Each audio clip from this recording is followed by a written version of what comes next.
All right, welcome to the Run.Down Knicks post-game show, Summer League edition. Knicks win 101-69 behind a dominant performance from Quentin Grimes in limited minutes, as well as from Jericho Sims, Deuce McBride.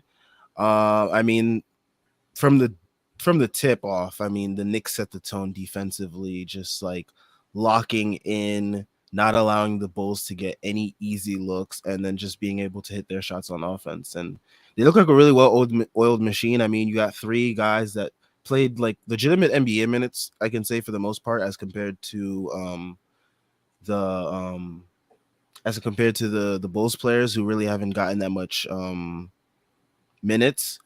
But I mean, that's what you like. That's what you like to see from your young guys, and they came out and dominated.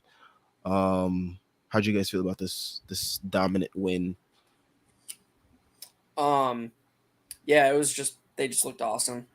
We're gonna be very repetitive here. They came out from the opening tip and took it to them on both ends. The Bulls didn't have their first field goal until like the 3 minute mark of the first quarter. They went like 7 minutes without having a field goal, which was insane to watch.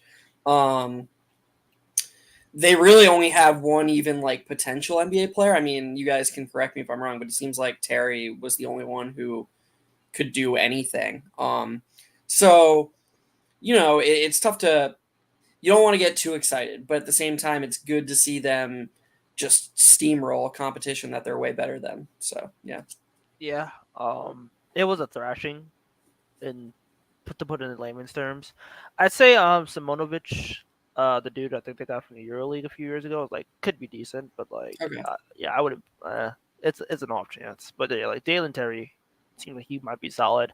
Otherwise, though, like yeah, it was a thrashing. This like the Knicks are like you could tell that the pipeline of talent in the Knicks, even if they don't play, is like so much better than like you're just running the mill G League dude. That like there's a lot of like promising players here. Like even if we go into like the guys who won't make the team, a Daquan Jeffries, Micah Potter, um, those guys just look really, really solid, and you can tell that like the infrastructure that the Knicks have is the best that it's been in a very, very long time, and it's showing in like all these guys who basically look too good for summer league. Like the starting five looks, well, I wouldn't say starting five entirely, but like a lot of these guys just look like they're better than summer league, and that's what you want ultimately. It's like you want these guys to be too good for summer league. Yeah, I mean, to start things off, let's start with of course our guy Quentin Grimes led the way with 24 points in 23 minutes. I mean, not only was the shooting impressive because I mean he was hitting like deep threes with Dalen Terry like contesting them really well, but the passing really popped. I mean, there was two plays that stood out to me the most where the one where he threw the behind the back to Sims for a dump down pass, and then Sims dribbled it, went back up, and then there was another one where he threw it behind his head to Jericho Sims, and Jericho Sims looked like he launched off a trampoline. Yeah, I mean, the passing is really impressive. I mean, Jeff, you know all about it. You made a whole thread about it that like really got buzzing. So Jeff, let's start with you. How'd you feel about Quentin Grimes' game today? I loved it. I mean, he's really quickly becoming one of my favorite players on the Knicks. I mean, I love quickly. We know that we all love quickly here. But like there's only a few warts he really shows. Show today was when the Bulls blitzed. He didn't really know how to handle that, and he has kind of a loose handle.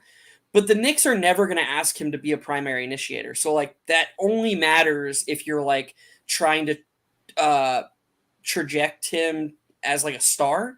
But I don't think anyone really sees Grimes as like if that becomes a problem, that's a really good problem for the Knicks to have. So what really matters is the secondary ball creation, like attacking bent defenses, attacking closeouts, and he's just shown such an improvement. He's so much more comfortable dribbling through traffic. He's so much more comfortable passing. He actually was overpassing today. Early in the yeah, game, he had a wide open layup that he tried to fit a pass into Jericho Sims instead, and it was just he's really just making a market effort to improve in that area, and it's beautiful. And then like we're not even talking about his defense. I mean, he's Tyrese is saying, too good for summer league. That's where him and Deuce they're the two best defenders in summer league, and I can't, or at least perimeter defenders, and I'm not sure it's close. Like, you have them on the court at the same time, and 95% of summer league is just going to be put in jail. It's crazy to watch them. Like, it's crazy that Montero is our third best perimeter defender.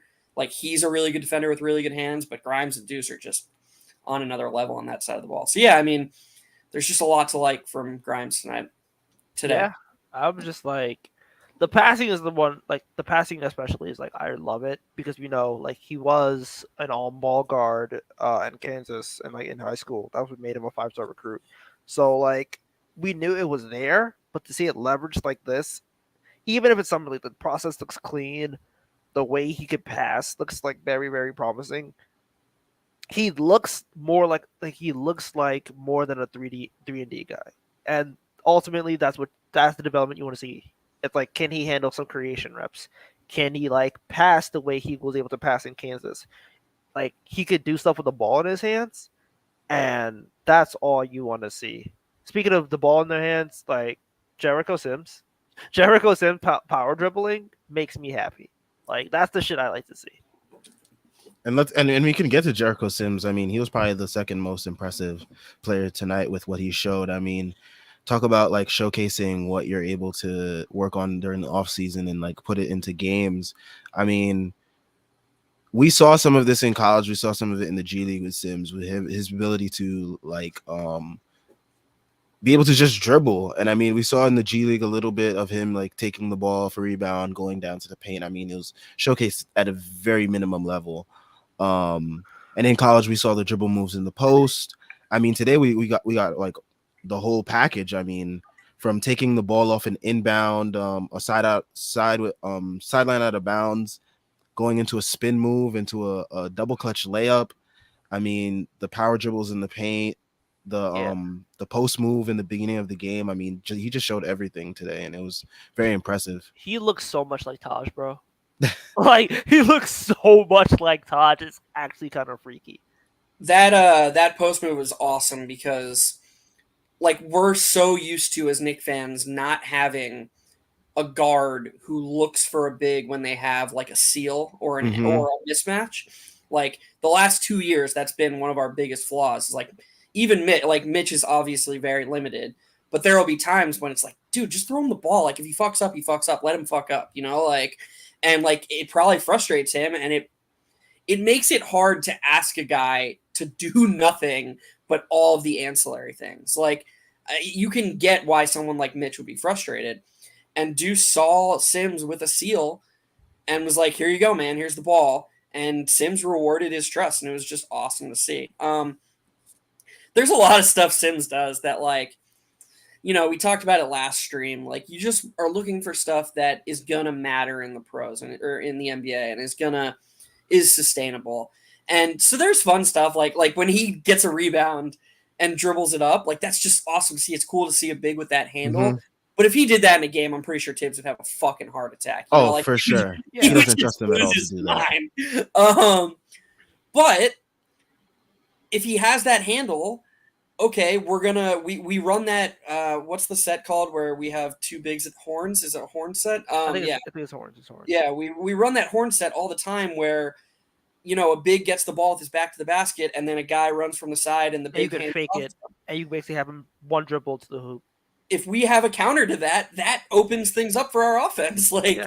I could absolutely also see like Sims like doing stuff at the top of the key with like playmaking, short roll passing, stuff like that. I think Mitch can do it too. I think we saw Mitch start to do it towards the end. Like, I remember like the Atlanta game, he had like one pass where like Obi was cutting to the hoop, and like Mitch kind of just like threw it in there, and it was like it was a sloppy pass, but like you could see it.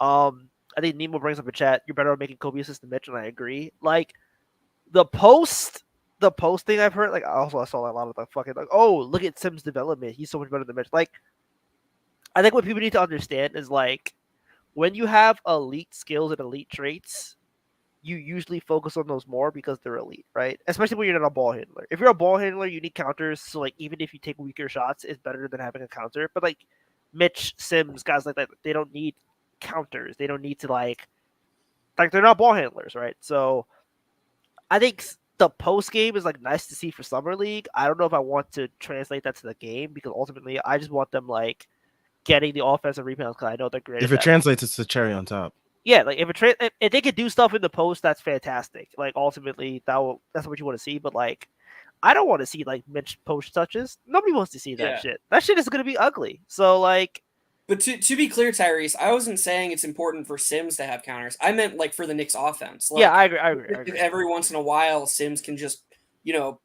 keep the ball and take it to the basket, you have to keep the defense honest. You don't want them cheating around those handoffs and Like I stuff. remember like Oscar basically saying like a lot of the things that he's doing could like translate into like maybe one dribble at like the NBA level, and like that one dribble doesn't sound like a lot, but it's so It matters crucial so much for because big men. Right. because like for bigs, when Sims and like Sims can like clear the half court in one dribble. Like And with regard to the post up thing, I don't think any Knicks fan is like, oh, it's good to see that post up because now we can run some offense through you'd be Sims. surprised. You would be Okay. surprised. Well, I don't think any rational Knicks fan thinks that. Okay. But with his athleticism, if we put the opposing team in situations where they've got to start switching because Sims is such a good screener, they're getting an advantage on us. All of a sudden, Sims can just like plant in the post with a mismatch, jump over the guard who's on him, and take a drop step and score. Like that's just something good to have in the bag. It's better than not having it. Yeah. Mm-hmm. I guess we could get to Deuce. I mean, Deuce kind of like was coasting this game, I think, and like it's just like funny to say that because like he had a pretty solid like counting stat line, but it didn't really seem like he was dominating. I mean, defensively, he was getting his hands everywhere. I mean, there was this one steal where he just like ripped the guy, but like it was like ripped so cleanly, like it just looked like the guy was like handing it to Deuce basically. And yeah, I mean, his passing was pretty good today as well. I mean, it's just an overall pretty good game from him. And, it's just encouraging to see him continue to make those strides. I mean, continue to see those midi pull-ups that he likes to take, that he's consistently hitting. So, just an overall pretty good game from Deuce as well. Yeah. Oh, you go first. No, you got it. Well, I think me and you think very similarly about Deuce. I think I might be a little bit higher on him than you just on his team impact, but until he's very capped as what he can do in the NBA. And by the way, capped as a good rotation player. I want to make that clear. I don't think that was clear when I tweeted it early today. I love Deuce. Like his impact numbers, even in the NBA last year, were insane. You see it all the time. He just makes winning plays all the time. So I'm not saying that like he's not a rotation player. It's clear he's a rotation player. But until he's able to consistently get 2 feet in the paint, he's going to be a point guard that you can't really run the offense through because those mid-range shots, as comfortable as he looks taking them, you don't want those to be like a primary source of offense. Those are like an end of the shot clock. Okay, yeah, you can take that. But until he can get into the paint and like get some rim attempts, his offensive input at a pro level is going to be playing off ball, catch and shooting, and attacking bent defenses. And that's okay because, like you said, Sam, his defense is so good. But even in this summer league, you really see his weakness or shortcoming. Like he just cannot. He either can't or doesn't feel comfortable taking a man off the bounce and getting into the paint. And I think that's going to sort of hold him back a little bit. Yeah, like to add on to that, I would say like I don't like he kind of just look like he can do all the moves, right? He can like put dudes in jail. He can he has the pull ups, he has like the counters and stuff like that. He doesn't know how to use them yet, and that's the big thing. And I think it's more positive than not having them at all, because if you don't have them at all, that means that your ceiling is pretty capped. But like he basically has the quickness. I don't think he doesn't have a bad handle. Like, he has an okay handle, right? So like he has all these tools and all these things as utility, but he can't really leverage them in the way you want them to right now, and that's going to like keep him capped a little bit, like you said.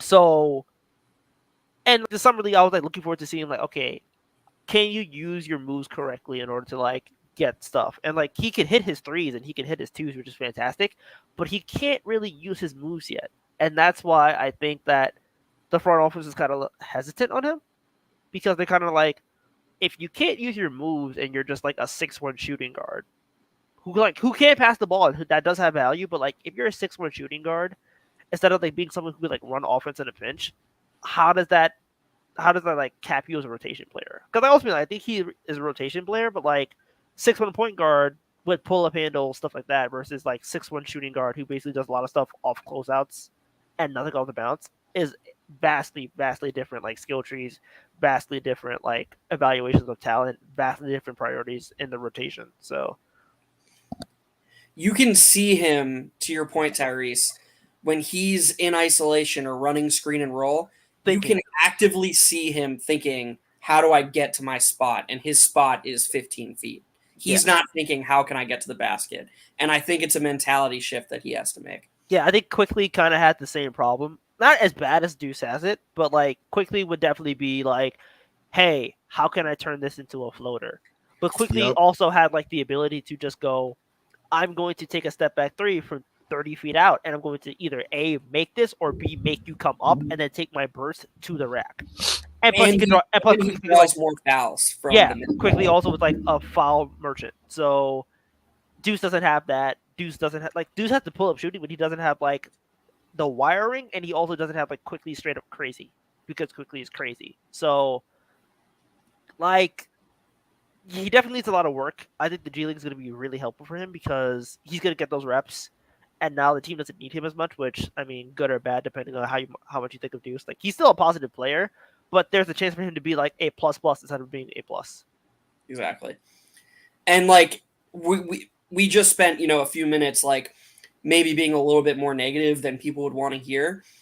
I don't think it's an accident that he led the team in plus minus tonight. Like he just makes winning plays. So like I don't think either me or Tyrese is saying like overall he's a bad player. It's just like we're saying like this is where he needs to improve to become like maybe even like a starter level player, like or like a plus starter.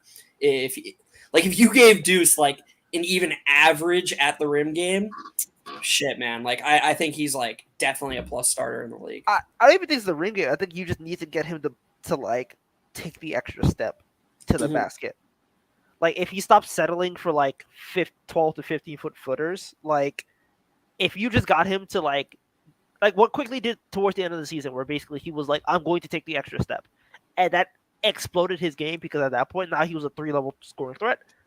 If Deuce has a similar like development like that, then I was just imagine like Quickly and Deuce just like running around in bench units. Like that would be terrifying. So it's there.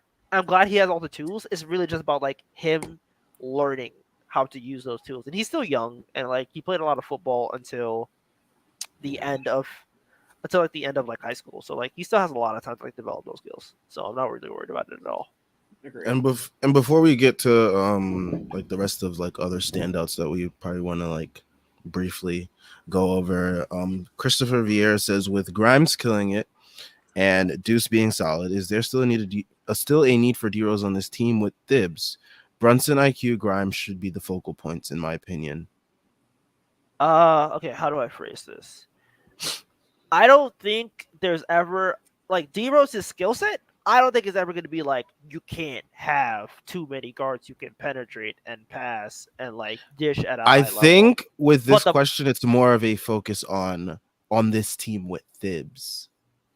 Okay, yeah, with Thibs, then like no, because I think that at that point D-Rose can consolidate too many minutes. Like if D-Rose could play like let's say 15 20 minutes. Yeah, 20 minutes, fine. All right, sure. You can make it work with Brunson, Grimes, IQ, and Rose playing 20 minutes, right? But with Tibbs is going to make him play like 25, 27. 30. I don't think 30 is like going to be the... Some nights. Yeah, if D-Rose has to go in, then like you keep him in the game, right? I'm not going to get mad at somebody like keeping the hot end. But I think he was only playing like 23 early in the season, which was nice. But there were those rare occasions where the bench like was saving the team's ass. Yeah, like so we saw like the bench like closing at the end of games. But I think he only played 24 and a half minutes this year in his limited minutes. I have a question for you too that goes along with this. So let's say hypothetically the Knicks did move Rose, and we keep Randall. Would you two rather have the bench lineup be IQ. Sorry, I'm thinking. IQ, Fournier, Cam, Obi, Hardenstein, or IQ, Deuce, Fournier, Obi, Hardenstein. I'd rather have. Oh, wait, IQ Deuce Fournier. So you're saying like Cam Deuce? Right, exactly. I, But I I'd rather have Deuce.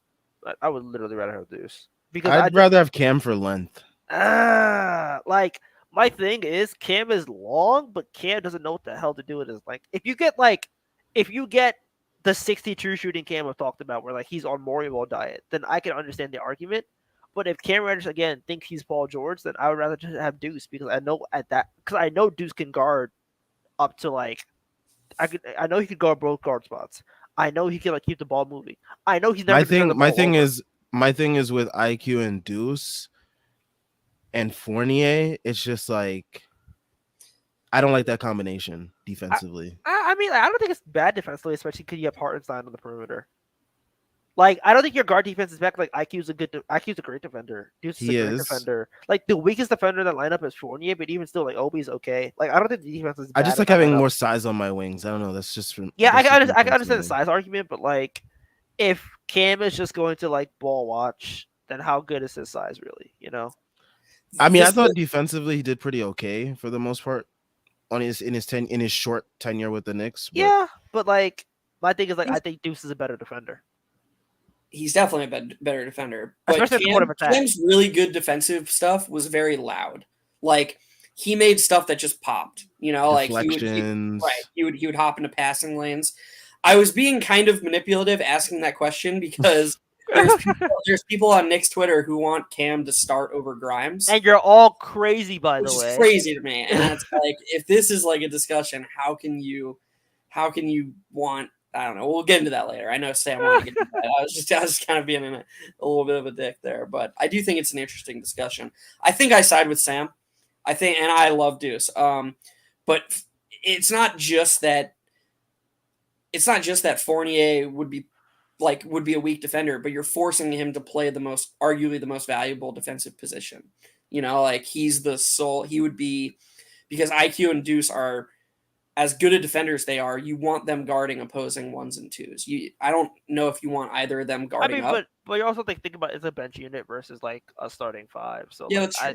I think there's like more room for error, and I also think that like I think you can slap IQ and Deuce in like a set where like basically like a zone ish almost like or like a blob, and like you could live with them like basically like switching off with their wingspans because they're 6'8". So like I mean, how many like guards, how many like wings on the bench are like big like that? You know, Yeah, not a lot that's of big wings play on the bench. the counterpoint to that is that other teams don't really sub like Tibbs does. They Yeah, don't. exactly. Like you would think that like ideally you would have a not hockey rotation where like But a we do. bench unit is like a whole bench unit. But like Our yeah, I bench mean unit ends up playing starters a lot because other teams are actually, you know, rotating. yeah. You know, not doing the hockey shift. Yeah, but like I think ultimately like you would be okay if you just like ran IQ Deuce in the backcourt and unless Cam buys into the role that Cam should be buying into, then I don't know if he's a better player than Deuce for what the team needs. Yeah, I think it's an interesting discussion. Yeah, absolutely. I do think that the Deuce bench lineup would be safer. Like if we could pencil in Deuce, IQ, Fournier, Obi, Hardenstein, I would bet every dollar that I have that would be a plus bench lineup, and I wouldn't feel any hesitancy at all. Whereas like I do think that the floor is lower because Cam could, to your point, not buy into the role or just not just maybe he's just actually a bust. Like we still don't really know with him. The upside is definitely higher, but we don't know enough about him, which is why we actually need to see him play. And yeah, rambling here. Sorry. No, you're good. You're good. It's all good. We're gonna get to some comments very soon. I just do want to get up to this main point that I had that I discussed with the guys before we came on. I wrote a tweet earlier today. I have it here on the other window. I said Reddish should have been on the court with these boys getting those runs in, even if it was for just 2 games. Also, there's too many young guys in the league thinking they're too good for summer league while throwing up bricks in the regular season. I mean, I feel like Cam would have definitely benefited. I know there's like some stigma around him being going into year 4. That I got met with some pushback on Twitter that he's heading into year 4, and you know, you don't see guys heading into year 4 in summer league. To my point, I responded that there's no shame. He's wildly inconsistent. Um, and it helps him get a. I feel like it would also help him get a better feel for the Knicks system, because I feel like Yeah. what the Knicks do in summer league is very similar to what they were running in the regular season, and helps the players get a better feel for like what their role could be in that system. So I feel like if Cam were to play in summer league, he would have definitely benefited. And he would have been able to showcase a lot of those tools that everyone has so highly touted over the years. Um, I know in the past he also hasn't been able to play in summer league because he's always been injured, and I feel like that's probably also been a detriment to his career and why he's been the way he is, because he hasn't been able to get a stable role from playing in summer league, which would translate easily to preseason, etc.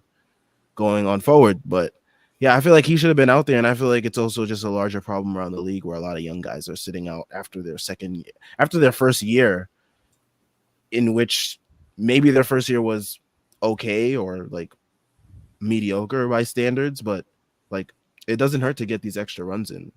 You haven't made it in the league yet. Like you're still growing as a player, and it doesn't hurt to continue to get better. I think what I would say, my pushback to that is, do we know if he's cleared to do basketball stuff? Cam, Yeah, because good point. I know he separated his shoulder and like he sprained the AC joint, I think. So like I think that takes a little bit more time. So if he's not cleared, then I understand why. Sure. I would also say that Cam right now is still an asset, and when you play in summer league, even though we should know better by now, like playing in the summer league makes you look kind of like you're kind of like broken goods, you know. I hate the fact that that's the culture. I would like to see teams embrace the G League more, as like, like how baseball does with AAA. Like if you need a rehab assignment, you go to AAA, and like nobody sees it as like a demotion. It's just sometimes, hey, you play against competition, get a tune up, and you come back in, right? I would like to see that, but that's not going to happen in the NBA culture because, like, first, NBA is smaller. Second of all, like, once you're making several $1,000,000, it's kind of hard to convince somebody, hey, I'm gonna like go down to the G League or whatever.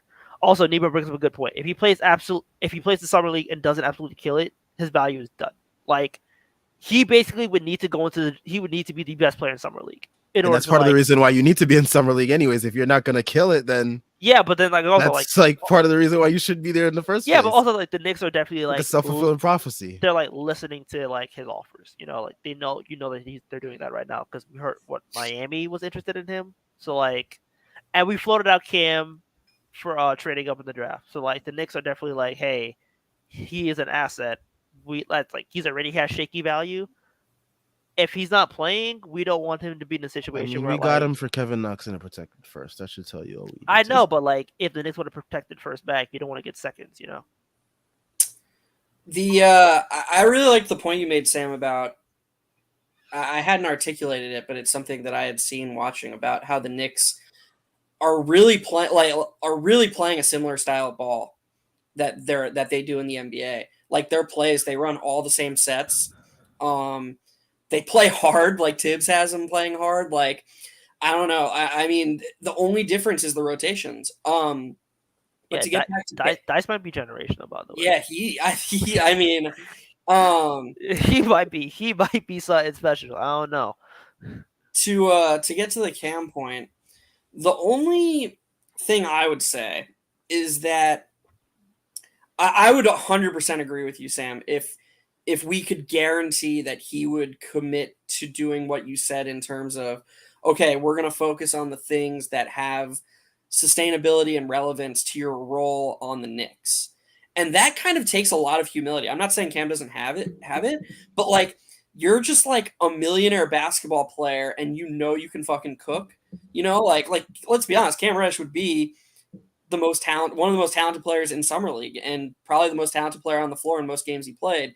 And you're telling me that he gets the ball and he's not just going to go to work, And it's like, so Cam, if it turns into him just having these games where it's like he's just crushing because he's more talented than these guys, I don't see the benefit of that. Like I don't see what we're gaining from him, like ISOing and doing things that may not matter in the NBA. So kind of a wishy-washy answer, but I 100% agree with you that, if we can just be like, hey, you're going to be like a 3-and-D guy who's a secondary creator and is attacking bent defenses, let Deuce and, we want Grimes to practice his on-ball stuff. So let Deuce and Grimes and Montero run the show. You're going to focus on defense and shooting and, attacking closeouts. I would be all for it. I would agree with you entirely. So yeah, that's my take. Yeah, I mean, I feel like this is the case for a lot of young players. I mean, they feel like they've had like maybe one and a half, maybe 2 good seasons in the league, maybe 2 okay seasons, maybe 1.5 okay season, and they think that's it. I don't need to go to summer league. I'm good. THT. I mean, prime example. THT was walking into summer league last year like he was dapping everybody up, dapping up everybody like he was, like he was the man. Like he was a vet. Like you And not like that. Austin Reeves too good to play this year. Is Austin Reeves too good? Like, I mean, there's so many guys. Killian Hayes played. There's so many guys I'm seeing on the sideline in street clothes that like actually need to be in summer league. I mean, shout out to guys like RJ Hampton, although he was like stinking it up for a majority of the summer league. Credit to him for recognizing that he needs the extra, like he needs these extra reps. He needs to play. Shout out to Kevin Knox last year, who was going into year 4, who recognized, I'm not where I should be at this point in the league. Let me go to summer league. Sadly, he couldn't play due to COVID, but he recognized that. Self-awareness is key as an athlete, I think, and as a human being in life in general. But I feel like as an athlete also, like if you want to continue being, Josh Giddey's playing, and he had an excellent rookie year. Like the only person I can understand not playing summer league is Alvarado because he played with the Puerto Rican national team, which is like So like, and I mean, he probably would have wanted to play anyways if his coach didn't tell him like chill out. Yeah, he's practicing though. So like, but yeah, like if you're not like hot shit. Like, if fucking Cade Cunningham was playing Summer League, I'd be like, all right, bro, this is useless, Scotty Barnes playing Summer League. Like, you won Rookie of the Year. What do you do? Like, but if you, guys like that, you don't need to be playing Summer League. Like, if you're Malachi Flynn right now in the Raptors, why the fuck you not in Summer League, bro? What have you done? What have you done in the league? Like, seriously, bro, you telling me fucking Beasley and like remember the fucking Portland Trailblazers summer league team from like last year? It was like Beasley and Moutier, Kenneth Faried. It was legit NBA guys that have like earned their due in the league. And they were like, yeah, we could play some summer league just to get some reps in. Like, if you fucking Udoka Azubuike, why the fuck are you not playing summer league right now? Who do you think you are? I think he's coming actually off of surgery. That's his only gripe. Okay. He's coming off of surgery because he missed like the end of last year. If you're Kevin Porter Jr., why are you not playing summer league? Like, I can name a bunch of dudes right now who should be playing summer league right now who aren't. The reps do not hurt. It is not. If you're Zeke Naji, why are you not playing summer league right now, bro? What have you done the last 2 years? You've been on the bench. Moses Moody and Jonathan Kuminga coming off rings, and they play in summer league. They hooping. Yeah, like they don't need to be doing this. They could be doing champagne showers right now. Still, Jordan Poole is probably still drunk, like the way he was partying. But like, yeah, like if you Isaiah Jackson, why are you not in summer league? Isaiah Jackson is in summer league. Oh, he is. My bad. Yeah, my bad. You just threw this dude astray. He's grinding. All right, Goga Batajde. There we go. I didn't even know he was in summer league. But yeah, like a lot of these dudes should be playing summer league right now. Like they should. It doesn't hurt. It doesn't hurt, man. It really. Chris Duarte is not playing summer league. He like, is. Duarte's playing.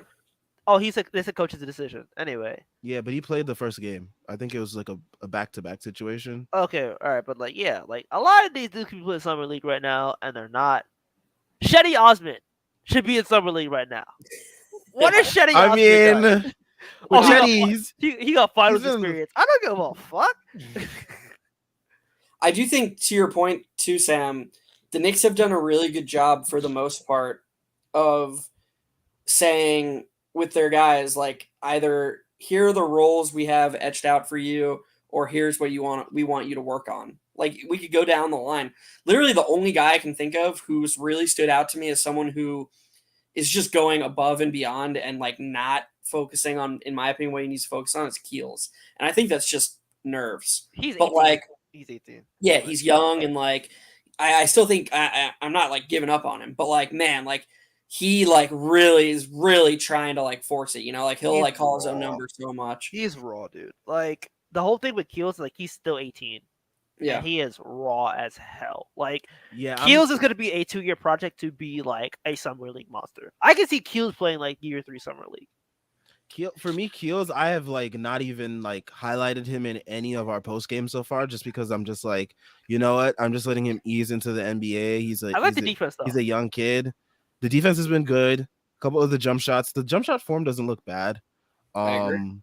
It looks pretty good. I mean, it just takes a little bit of working it out and just like getting more reps with it. I think he'll be fine. But yeah, I mean, I guess we could go into some of the other role Wait, players. real quick. Why is Mhm. Kobe White not in summer league? Bruh, beats me. Like, Beats me. why is Russell Westbrook not in summer league right now, bro? You want to coach, dude? You should be out there coaching on the court. You need to be Taj Gibson. Like, Oh man. But yeah, let's get to some other let's get to some other guys that have like that look like they could be like threatening for a roster spot or maybe a two-way spot. Two guys in particular I think are Farron Hunt and Daquan Jeffries. Farron Hunt didn't have the most enticing stat line. I mean, 5 points, 2 rebounds, 1 assist, 3 steals, 1 block. He's definitely up there defensively. I noted on Twitter that I liked his jump shot form. I thought it was like pretty okay, and I it was encouraging to see him take threes this game as opposed to last game where he like pump faked a lot and then drove into the lane to get fouls. So I like that he took some jump shots this game. And Daquan Jeffries with 13 points, 6 rebounds, 1 assist, 1 block. That 1 block was very emphatic off the glass off of Justin Wright Foreman. I mean, yeah, it was a crazy block. He came off the weak side and just like swatted that shit. But really, it was a really good dig, I think it's called. Like it just wasn't his assignment, and it was it was an improv dig by him. Yeah, that was pretty good by him. Awesome. And I mean, just the energy on both ends, he's bringing it. I mean, off fast breaks, he's getting into the lane. I mean, he is just like he's hungry for that spot. Him and Farron Hunt, I think they're really like going at it for that last or like one of those spots at least for a training camp invite. So it's very encouraging to see that Exhibit 10 money be changing lives, bro. I don't blame him. Yep. It's very encouraging to see these young guys, just like go at it for these spots and like really compete. And I mean, they fit the timeline of our team. They're both like around like what 23 years old or so. So yeah. Jeffries intrigues me far more in terms of like actually getting a roster spot. I mean, Hunt's a ton of fun. He's like always leaping into passing lanes. His athleticism just pops. Like, but you just can't be like a wing who can't shoot. Like that's just the league these days, And his shot is busted. We saw a couple. I don't know. I don't know about that. Who Farron Hunt? You don't agree? You don't agree his shot is busted, or you don't agree? Farron Hunt? I don't think his shot is busted. I think his shot is. I like the form. Oh, yeah, man. I buy the form.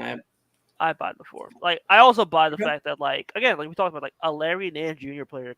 I think that's what he is. Like he could be this really big 2 stocks guy who just like can shoot 36% on like low-ish volume. And I think that's fine. Yeah, I guess I just see a much easier path for Jeffries to contribute on some level because he doesn't have the athleticism, but he has enough athleticism. And to me, his defense was much more sound. Like he's not making the loud plays, but he's just always in the right spot. And I can agree with that. He's capable of making the loud plays.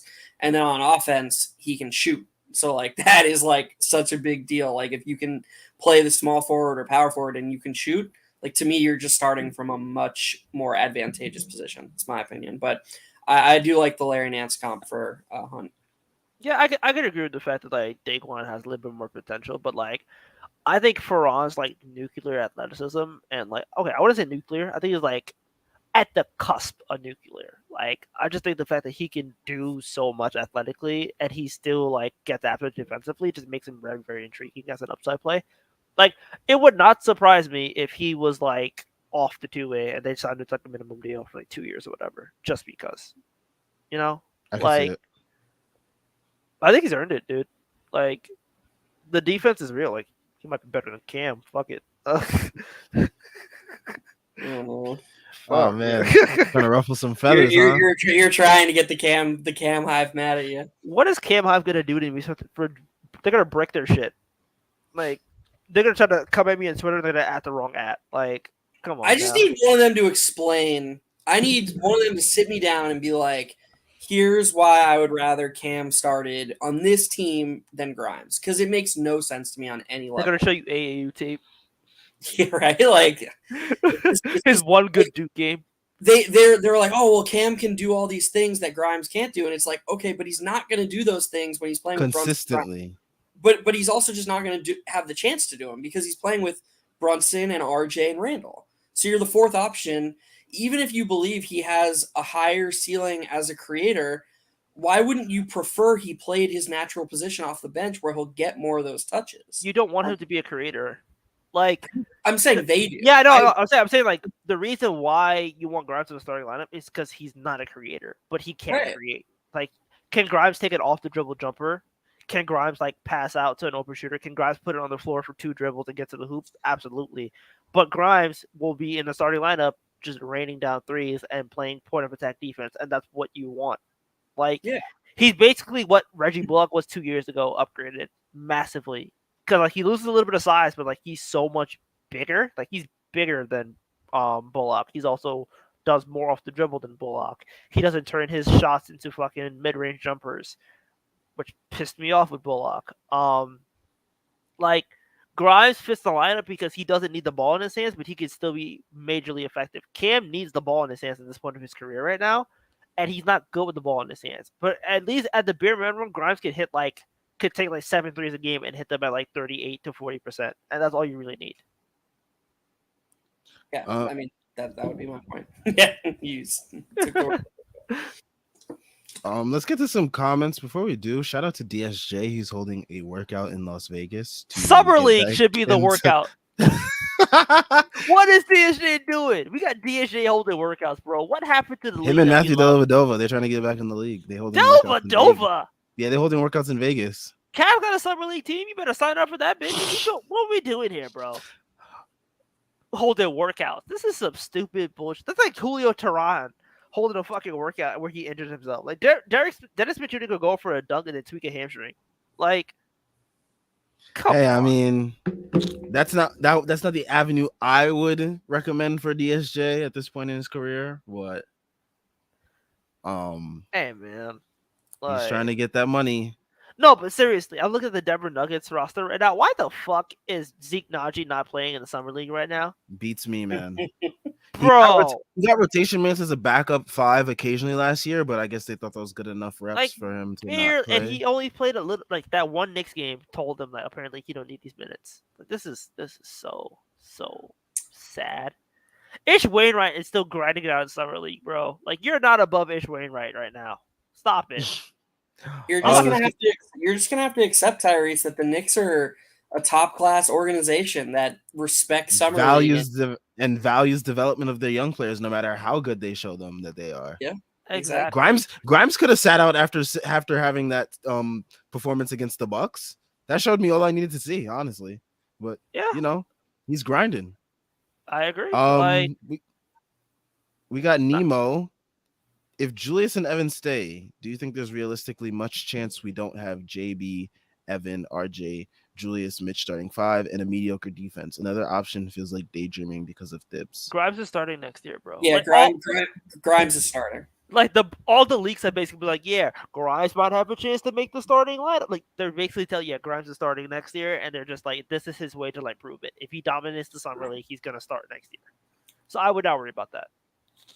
I mean, if Fournier starts on day one, like Dolan can rightfully just walk down and fire him on the court. Like it would just be so dumb. Like I just don't believe that Tibbs would do that. Like I get we're all with you, Nemo, on Tibbs in general. We agree that he's still gonna suppress the kids in some ways, but I would, if I was like a bookie and I was setting a line unless there's an injury, I would make him a very big favorite to be the opening night starter. Yeah, like I fully expect it to be like JB, Grimes, RJ, Randall, Mitch. So there should be no qualms there. And yeah, I think people are like, Tibbs isn't gonna play Grimes, and it's like Tibbs wanted to play Grimes a lot last year.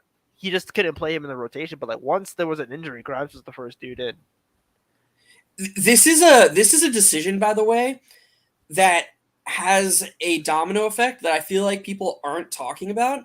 So everybody talks about Brunson and his size on defense, and is like they're just like assuming he's this defensive liability.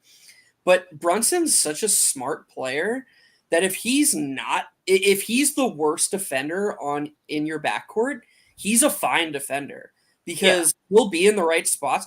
If he's next to Fournier, Fournier is your worst defender, and all of a sudden Brunson has to guard above And he has to, what he's capable of. and he has to start picking up for Fournier's mistakes and whatnot too. Exactly. So you have two paths here: one where Brunson has to play way above his head, or one where he has to play in his comfort zone on that side of the court. So you can't start Fournier next to him. You just can't do it. Like it would be an all-time bad decision. They can't play together unless like one of them, like unless Fournier's like scorching hot. Right. Or and in that case, you have him play the three. You have Grimes. Or you're doing a lineup where it's basically like Brunson, Fournier, and like three wings. Right. Exactly. Yep. Like, I think again, like if Brunson is the worst defender in your lineup, that's still a pretty solid defensive lineup. Because like Brunson isn't tall, but he's like stocky. You know, it's kind of like Lowry in a sense, where like he won't be the defensive prowess Lowry is. Like Lowry like is a legitimate like all defense person like in his prime, but like. He'll make the right rotations. He probably won't get like steals and stuff like that. Actually, he might. We'll see. But he won't like sink your defense by himself single-handedly the way that like Fournier would, or like someone like let's say who's small, like Devontae Graham would. You know, like he can do more defensively and he can still like do his thing. But Grimes at the POA makes it so much easier. It makes it easier for RJ as well because if Grimes is at the point of attack, then RJ can just like do a lot of recovery help. He can do a lot of weak side help. He can do a lot of things where like you can put him on like the second best wing defender. And I think ultimately that's what RJ is. Like he should guard like the second best wing defender and then like the best wing in a pinch. But like you want him guarding the second best dude, so Grimes will guard the best dude. Yeah, that's exactly why I described it as a domino effect, and that's the other part of it. I didn't say that. That was a really good point by you. You're forcing not only Brunson to guard up, but now all of a sudden RJ is your best wing defender. Starting Grimes makes Grimes your most valuable wing defender in that lineup. It takes some ease off of RJ and gives Brunson the easiest assignment. And I will say this. As Sam's gonna groan when I say it. If we get 2021 Swiss Julius defense, that lineup is fucking terrifying, bro. No, legitimately. Like, hear me out. I get it. I just see you roll your eyes, bro. Listen, if Julius actually gives a shit on that end, I will fully admit that. Like, the fact that he can basically switch 1 to 5 would be really, really good, especially next to Grimes. Now we can skip past this because I know Sam is like, I hate this nigga. So,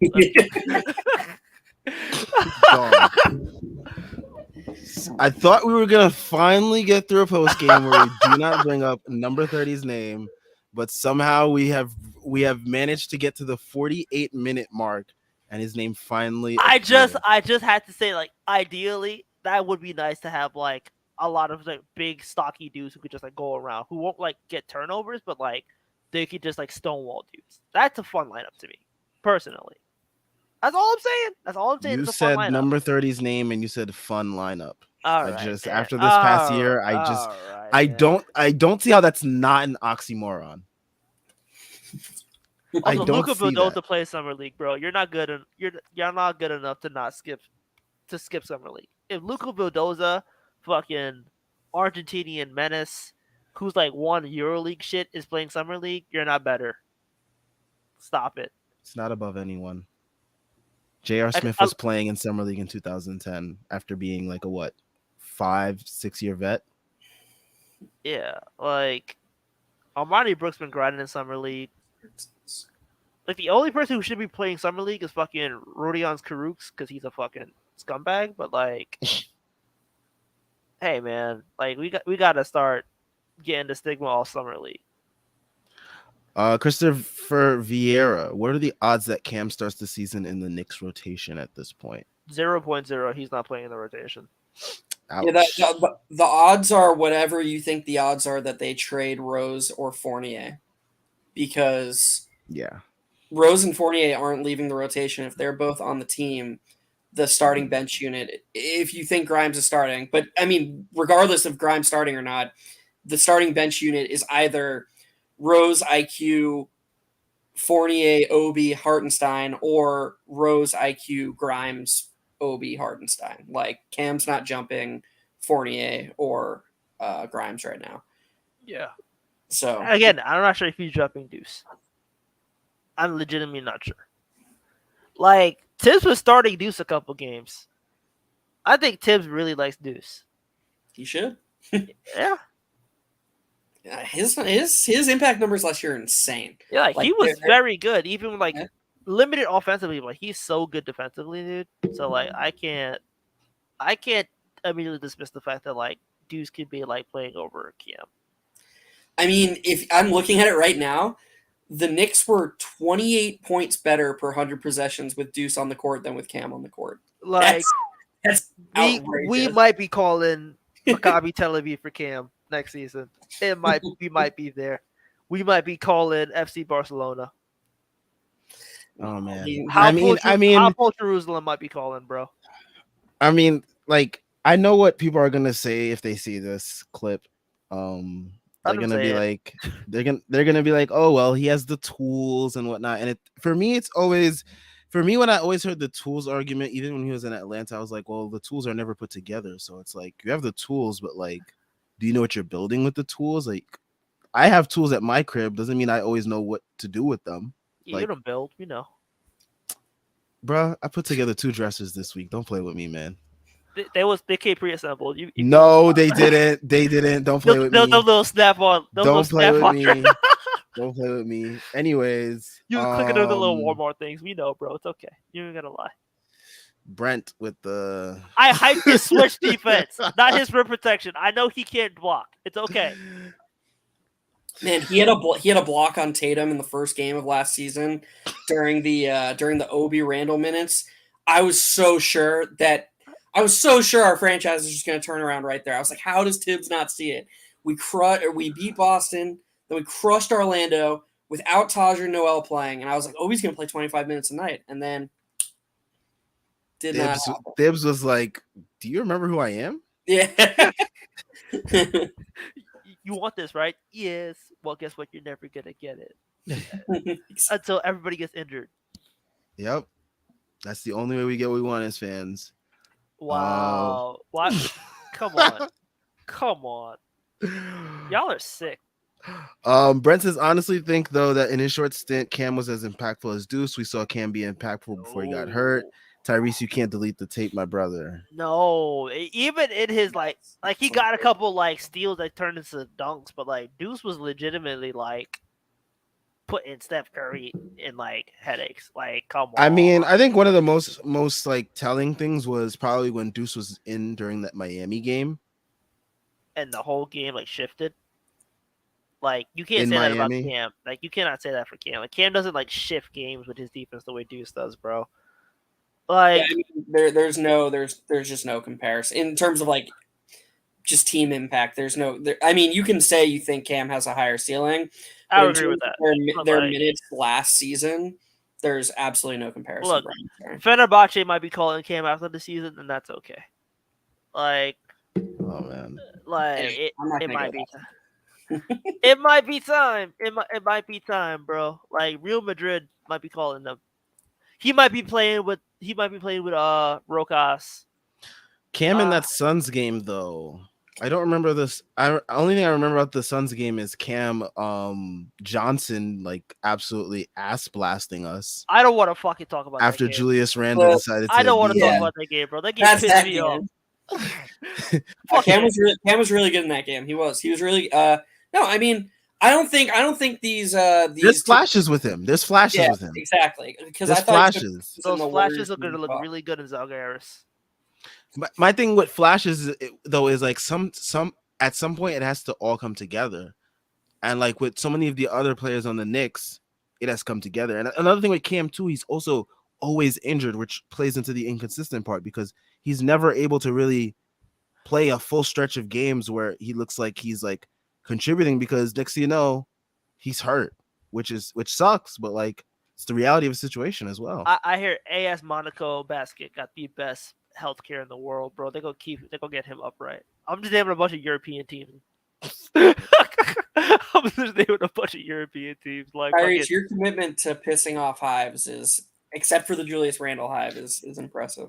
He is the president of the Julius Randle hive, with Chris Persianen being the vice president, and fucking and Joshua Richards being like the secretary of defense for that fan club. Cause we understand that sometimes we all fall down on hard times, bro. It's okay. We get it. I've been there. Y'all are just like starving. I understand that, like, you know, he was like the first player to look like a star since Melo, but you know, times have changed. When I get another victory lap after everybody tells me I'm wrong, I'm gonna embrace that. And I'm gonna be with my webcam on with a soundboard with like giving me DJ Clue bombs. It's gonna be nasty. All right, man. Enjoy that fantasy. Brent, again, I feel y'all. Not asking for 30 plus minutes, but I just need a chance on this roster. If he flops, I'm gonna hold that though. I mean, you better hold that shit. I'm gonna be on your ass. I think me and Sam both said that we would go with Cam off the bench over Deuce if it came down to that. Yeah. So I think we're with you, Brent. We're just being a little bit can't get behind saying Cam was better than Deuce last season in their absolute minutes. Like, agree, he showed flashes, but like Deuce was just, in terms of correlation with winning, Deuce was just more impactful. You know who else standing with y'all? Olympiacos BC, like FC Bayern Munich coming. Like, come on.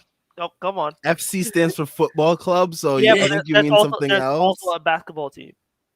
It's like how Real Madrid has a basketball team. Don't tell me about sports, bro.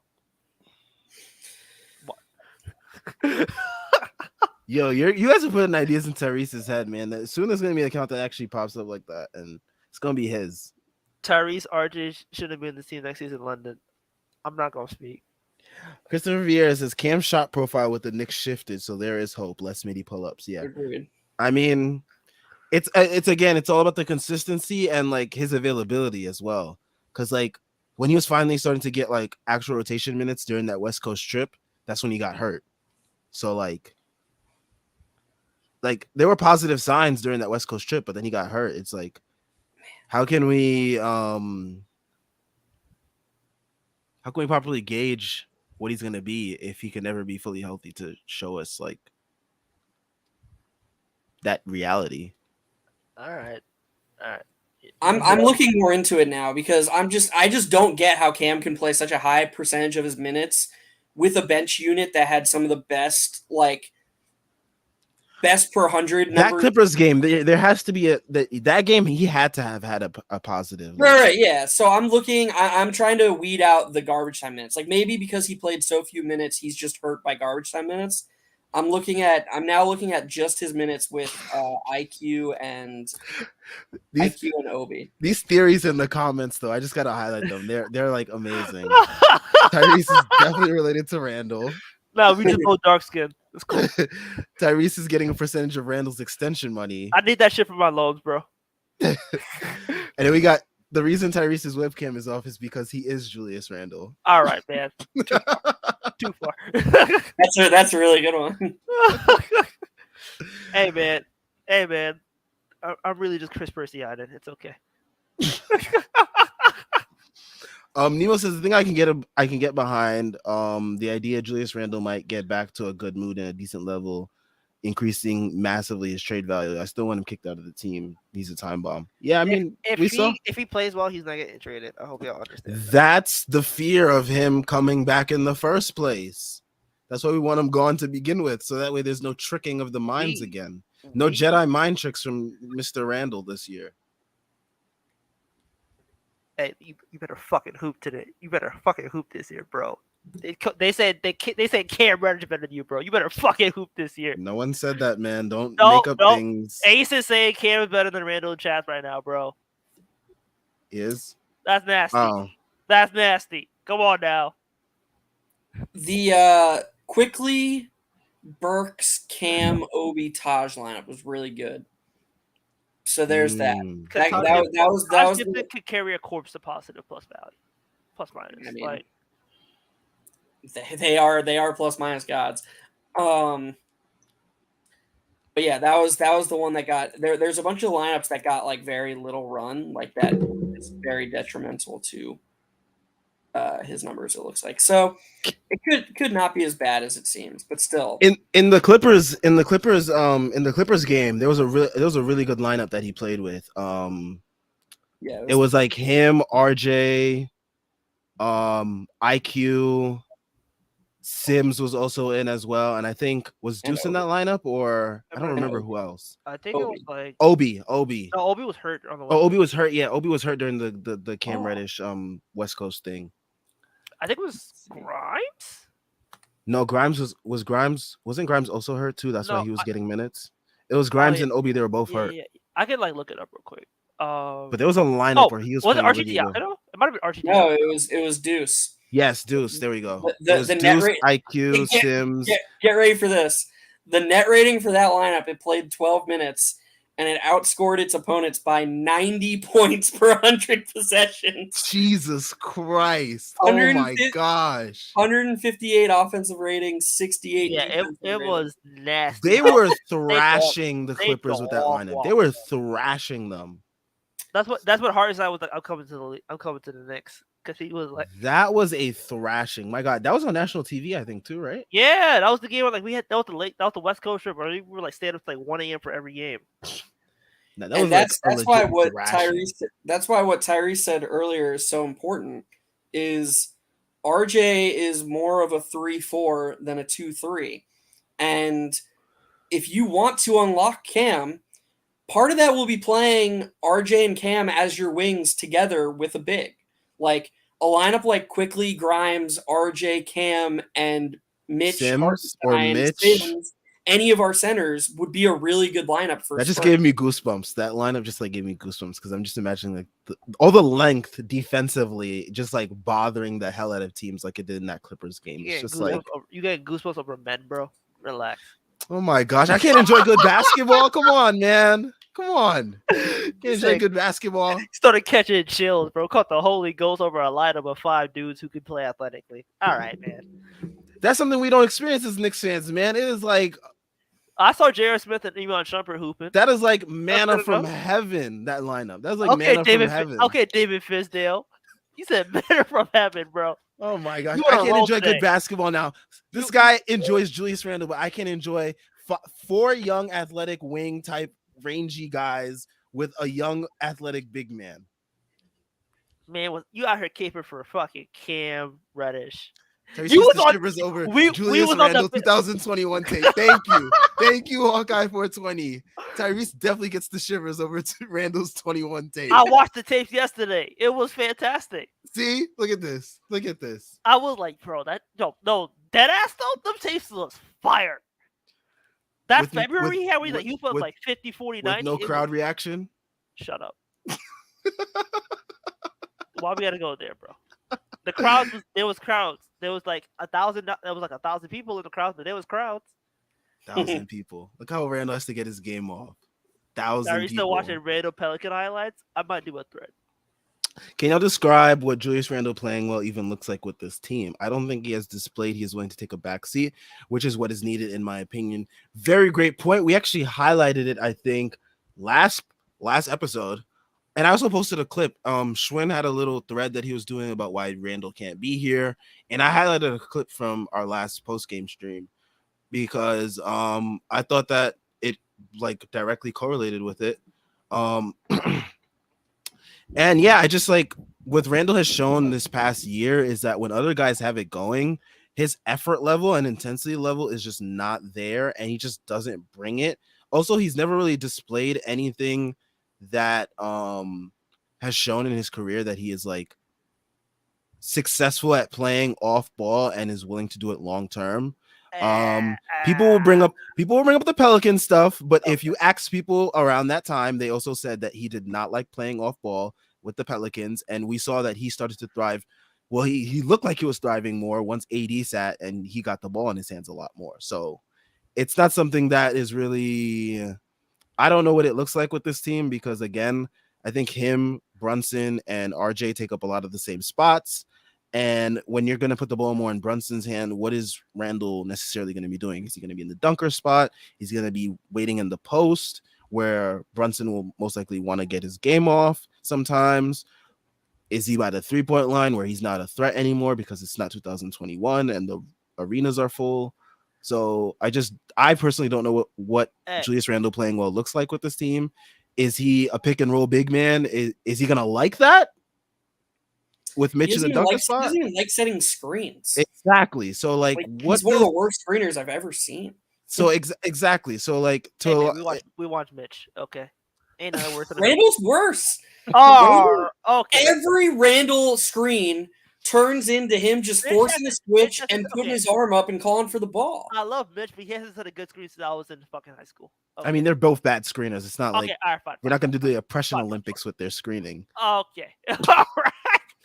We're not going to do the oppression Olympics with how bad their screeners they are. Bring up that Brett comment. Nah, that's nasty. Come on now. Which one? The idea of athleticism is Julius Mullen over his defender just to settle for a long two that hits the backboard. y'all are ruthless today, man. Damn. I'm telling you, I told you last stream, Tyrese. I said every day that he's on this team, it's gonna get worse and worse with the fan base with him. They need to trade him. He needs to be gone. But I do want to get back to Chris's comment because I thought it was very interesting. Tyrese, as the president of the Julius Randle fan club, what Vice does him? Chris own that bit. Chris is the all right. CEO. As the vice president, acting president, most times, what does Julius Randle playing well even look like with this team? I mean, ultimately, I think it's he comes to like he isn't the jump shooter that he was 2 years ago, but he is the jump shooter he was last year. I think the healthy medium there is like achievable. I think he's like a decent shooter, not like a garbage shooter or an elite one. I think there's a world where like Julius is like, I think the West Coast strip Julius is kind of like the idea of what you see with Julius, where like think of that, but like on a lower scale. So like not 20 shots like he was putting up on that trip, but like let's say 17, and like he's still getting to the rim a ton. He's still getting to the line a ton. He's still hitting a decent amount of his threes, but he's not like shooting 31%. If he's shooting like let's say 34%. Like, I think that's fine. If he can hit his twos, that's fine. If he's hitting like 80% of his free throws, that's okay. Like, I think there's a world where Julius could put up like, not even 10, 20, 10, 5, but like, let's say if it's 18, 10, 4, and he's doing it on like 56, 57 true shooting. That's fine. And I think that's achievable, especially with Brunson taking up the usage that like has needed to be soaked for like 2 years now. Yeah, I mean, people won't agree because any answer I could give, I just don't believe can happen. Like, so I don't know. Like, I guess there's a world where Leon Rose is like, we just gave Jalen Brunson like as much money as you're making. We've been talking about how we need a point guard. He's the point guard. You're not LeBron anymore. I mean, I think that helps more than people understand. Like him not having to be LeBron in the system anymore is a fucking godsend. But does he not want to be LeBron anymore? That's the thing. I think that's a legitimate question. I will absolutely say, like, does he want? I mean, but like, because imagine this. Put yourself in this position. You are put in the position for the first time in your career where you are the number one option. You get all the touches. The offense runs through you. 2 years later, or not even 2 years later, 1 year later, your second option is creeping up behind you. You're not looking as good. 2 years later, they bring in a point guard to also get more usage off of you. How do you think you feel? I mean, ultimately, I think the idea of what they sold them was like, hey, we're getting you help at some point while you're here. So like, I don't know. Like, I want to see it in action first before like I'm like, yeah, he's absolutely gonna do it. But I could definitely see a world where like him and Brunson are just like, hey, this is kind of like our team. So we'll see. We'll see. The cherry on top for problems for Randall, in my opinion, is if you don't want your power forward to be a heliocentric type player, the Knicks have the perfect replacement option because Obi is such an elite connector. That is like the one area where it's undeniable that Obi is better than Randall. And so if you're trying to move on from Randall's 2020-2021 style to get him to embrace a more team style ball, do we even believe that Randall, as much better as he is than Obi at other areas of the game, which is undeniable as well, do we really believe that Randall can even reach what Obi has shown he can already do in terms of team connectivity? Because I don't personally believe he can. That's a question. I think that's a legitimate question as well.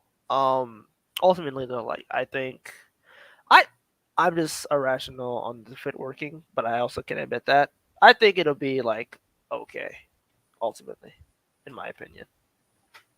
I think it'll And be okay. I think there's a chance it's okay to start. Like this season was okay to start, but then there's a chance where like the going gets rough. Can Julius handle that again? Like we saw, he is not the best handling it when like things are getting really rough. I think because like they experienced what success looks like, so like having to go through that rough patch after success, can they do it again?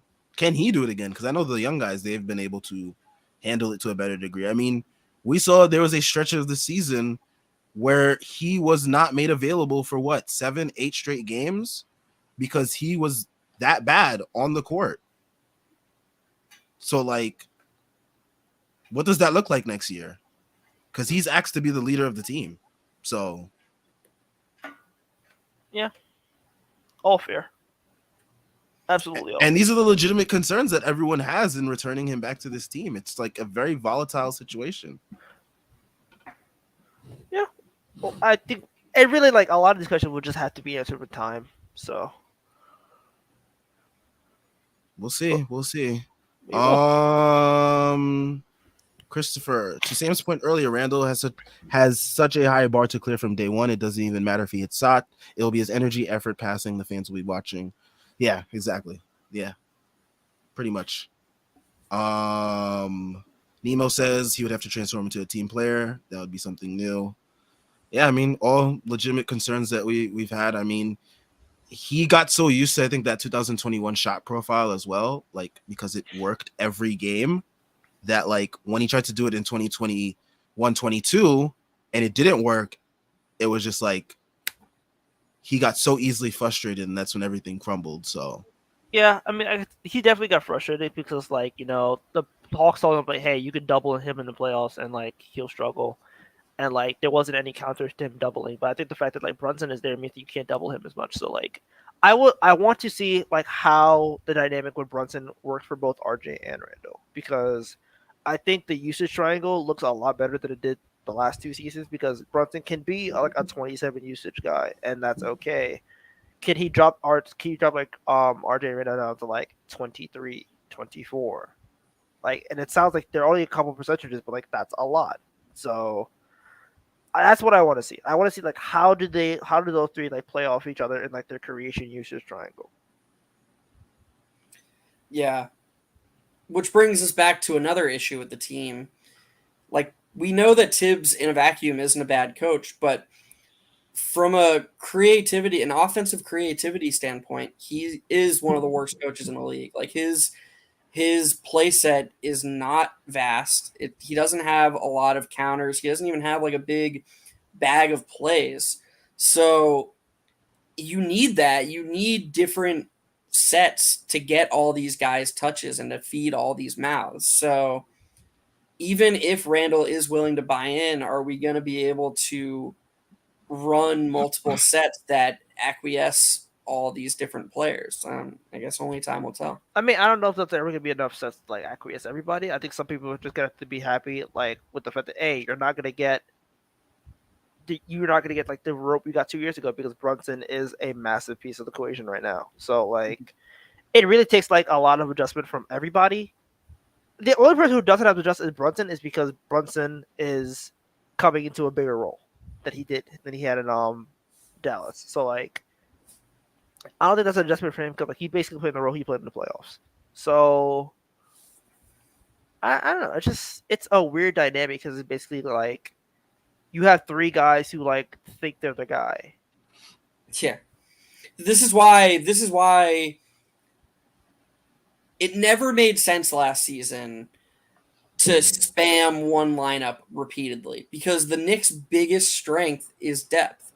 Like, and this is relevant with the summer league as we what you guys were you guys were saying earlier in this pod or whatever the live stream. When we watch the Knicks summer league team, their just development system and their depth of talent is as good as it's ever been. And so there's more value than there's ever been in trying different rotations and trying different lineups and getting guys minutes with a multitude of different players and seeing what works. But this Tibbs strategy of, okay, well, you five are my starters, so you're all going to play 30 to 40 minutes. And then there's a bench unit, and that's just it, is just so suboptimal for this depth chart, in my opinion. Yeah, I'd agree. That's what Tibbs needs to go first, but it won't Yep. happen, so. I think this is gonna be the last comment we get to from Nemo. Asking again about the usage of your bench lineup: Rose, IQ, Evan, Cam, plus iHeart. Don't you think that would be too many ball handlers? Nah. I guess this is assuming Obi is a starter or somewhat, or like just a different bench lineup. Yeah, in this situation. I don't see that. I don't think you can have too many ball handlers. I just think it comes down to like whether or not they can scale effectively, and I think they can because I don't expect Evan. Oh, I think Cam is not really gonna get the touches he thinks he's gonna get. Like he'll probably just be attacking off closeouts and like bent defenses. Yeah, like him and Hartenstein probably going to do a lot of like sets where like Cam is running around the perimeter, trying to attack a closeout, trying to cut stuff like that. So like he's gonna get touches, but he won't get touches with like on ball stuff. I don't think IQ I think IQ probably gets more usage, the most usage in that lineup because he's basically be running a lot of point. Even if Rose is there, Rose is perfectly fine to just like shoot off the catch. So I don't think it's a problem. Also, last Nemo comment. I can actually see JB play the 2021 Elf role just in an efficient version. Brunson is not coming here to be Elf. Like, we got to get that out the way. Brunson is coming here because they tell him it's his fucking team. Like, you don't effectively tamper for a dude to tell him, hey, you're going to be playing, you're going to be the third fiddle. You don't tell a dude coming off like 21 points in the playoffs, like he basically was putting up numbers in the playoffs. You don't tell him, hey, yeah, by the way, we kind of just want you to put up like 16 and 6. No, Brunson is coming here. I think it leaked like Brunson is coming here because he thinks he could be an all-star. Yeah, I mean, which I would like. You don't want anybody aspiring to be 2021 Elf. So let's settle down. But back to the last comment, you could actually make the argument that too many ball handlers would be a really good problem to have in Tibbs' system because it's just purely read and react. Mm-hmm. So having four guys who can, take a bent defense and beat a closeout off the dribble is probably, and then won't get burnt on the other side of the ball and can provide plus defense, is probably the best combination of guys you could have for Tibbs, for a Tibbs team. So yeah, I mean, Obi would be off the bench in that unit, so I don't know why Cam's playing the 4 there, but I guess if we traded Randall, Cam could be the power forward next to Fournier, IQ, and Rose, and in that case, I don't think it would be a problem at all. Yeah, I agree. All right, I think that's all we got for today. We've been on here for more than an hour, just chopping it up. Thank you for all the questions, comments, all that good stuff. We will be back tomorrow. I don't know if Tyrese is gonna be back because he's washed and can't hang after like 9 p.m. But anyways, we'll be back. Probably someone else from the Strickland, whoever else is available, will be with me and Jeff, kicking it, talking some more Knicks after tomorrow's game. Thank you for watching. Make sure you subscribe if you are not already. Leave a like on the video. It helps us a lot. Everything Strickland related is in the description as always. Link to the site, Twitter, Patreon, and merch shop. We will catch you guys tomorrow. Peace. Sign up for the Julius Randle fan club.